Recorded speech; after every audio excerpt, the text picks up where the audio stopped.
नाज़रीन, क्या आपको मालूम है कि अगर आपके पास से नाजायज असला बरामद हो जाए तो आपको क्या सजा मिल सकती है? क्या आप ये जानते हैं कि अगर किसी को ये पता चल जाए किसी पुलिस वाले को और वो आपके घर में रेड कर दे तो फिर क्या होगा? क्या आप जानते हैं कि अगर आपने असले को कभी किसी वक्त सोशल मीडिया पे कोई वीडियो वायरल की थी और आपके पास लाइसेंस नहीं है और असला मौजूद है तो फिर क्या होगा? आप क्या जानते हैं कि अगर आपको असला समेत पकड़ लिया गया उसके बाद क्या होगा? तो अगर आप ये जानना चाहते हैं तो हमारे चैनल को सब्सक्राइब करें, बेल आइकन को क्लिक करें, कमेंट्स बॉक्स में अपने कमेंट्स देना ना भूलिएगा। तो नाज़रीन, आज का चैनल शुरू करते हैं। बिस्मिल्लाहिर्रहमानिर्रहीम। अस्सलाम वालेकुम नाज़रीन, मैं हूं नसीम कुरैशी और आप देख रहे हैं आपका अपना फेसबुक और YouTube channel Naseem Qureshi official.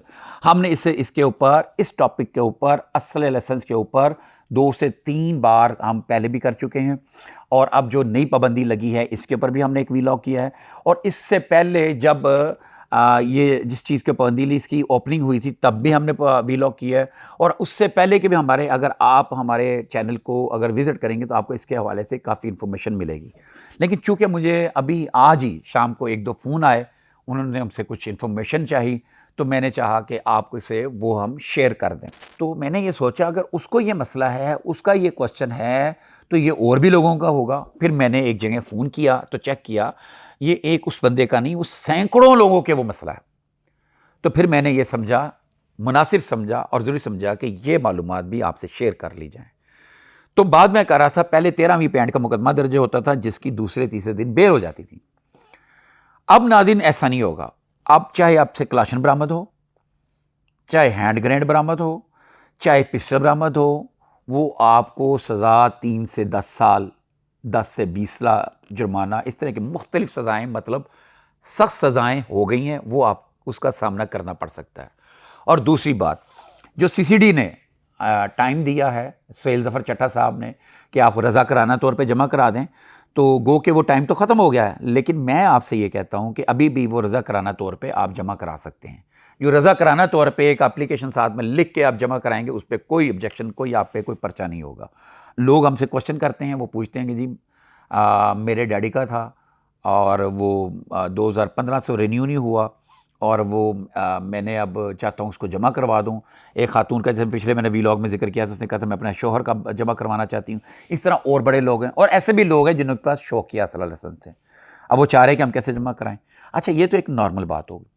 अब एक बात और है, एक साहब ने मेरे से रब्ता किया, उन्होंने मुझे कहा जी मेरे वालिद साहब थे, उनका लाइसेंस जो है मेरे नाम शिफ्ट हो गया, वो उनकी वफ़ात पा गए थे, उनकी जगह मेरे वालिद का लाइसेंस है जो कि मेरे नाम शिफ्ट हो गया 2011 में, 10-11 में, और 2014, 15, 16 तक जब तक वो मैनुअल था मैं उसके ऊपर जाके वो लगवाता रहा, डाक खाने से उसकी फ़ीसें उसको रिन्यू करवाता रहा।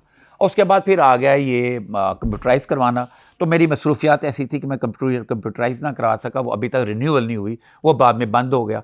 फिर अब आके ये मार्च में जब हुआ तो अब मैंने जनाब इसको दोबारा जब स्कीम ओपन हुई मैनुअल असला लाइसेंस को कंप्यूटराइज़ कराने की, तो मैंने आज से कोई 2 माह पहले सितंबर में जाके मैंने उसको रजिस्टर करा दिया और वो अभी उसकी कंफर्मेशन या उसकी आगे कुछ नहीं हुई। तो क्या जो अब उन्होंने बंद किया है, पाबंदी लगाई है, तो क्या मेरा भी वो मामला ख़त्म हो गया, ज़ाया हो गया जो मैंने एक्सरसाइज की? तो नाज़रीन, उसके लिए जो मेरी इन्फॉर्मेशन है, जो मैंने अभी बात की है, इसके ऊपर मैंने मज़ीद वैसे मालूमात लेनी है। जो मेरी इब्तदाई मालूमात हैं वो ये हैं कि जिन लोगों ने 13 नवंबर, क्या 13 नवंबर को वो जो आर्डर थे मनसूख कर दिए गए थे, वो जो रिलैक्सेशन दी गई थी, जो लोगों को एक स्कीम ओपन कर दी गई थी मैनुअल असला लाइसेंस को कन्वर्ट करने की, वो बंद हो गई थी 13 नवंबर को।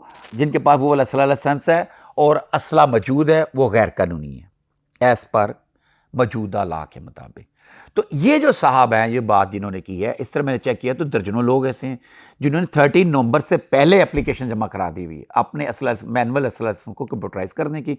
उसके एक तस्दीक का मराहिल हैं, वो मतलब आपने कहीं पे जमा कमिश्नर के पास जमा कराया तो वो DC के पास जाएगा, वहाँ से रिकॉर्ड चेक होगा। अगर आपने additional secretary judicial home department के पास जमा कराया है तो वहाँ उसका प्रोसेस अलग है, उसके को टाइम लगता है। वो मुतलका DC के पास जाएगा और वहाँ पर रिकॉर्ड चेक किया जाएगा, उसके बाद अप्रूवल होगी तो फिर नादरा को डायरेक्शन होगी कि आप इसका जारी करें, उसमें एक टाइम लगता है।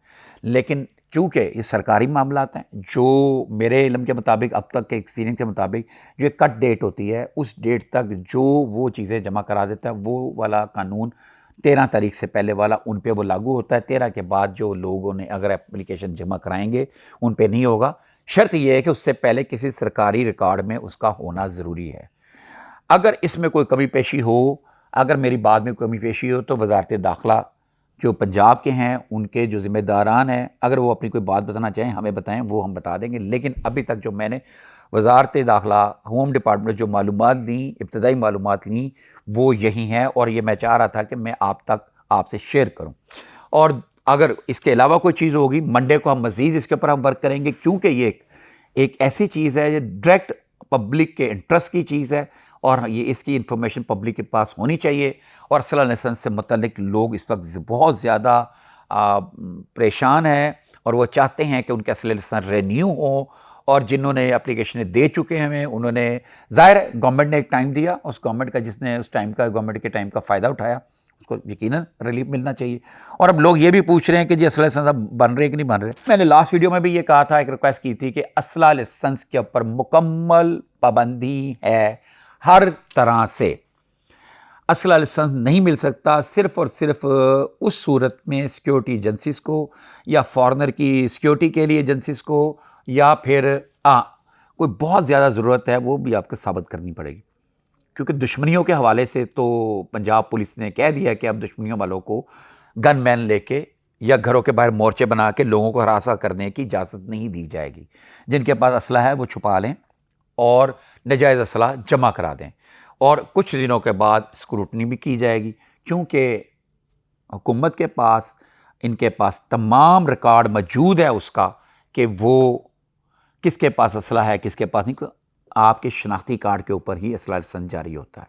تو ناظرین یہ تھی آج کی انفارمیشن، اور اس کی اسلحہ لائسنس سے جڑی کوئی گائیڈ لائنز ہیں کافی ساری. آج ٹائم کم ہے تو نیکسٹ ٹائم وہ تمام گائیڈ لائنز جو نئی گائیڈ لائنز ہیں وہ بھی ہم آپ سے شیئر کریں گے. تب تک کے لیے ہمیں اجازت دیں.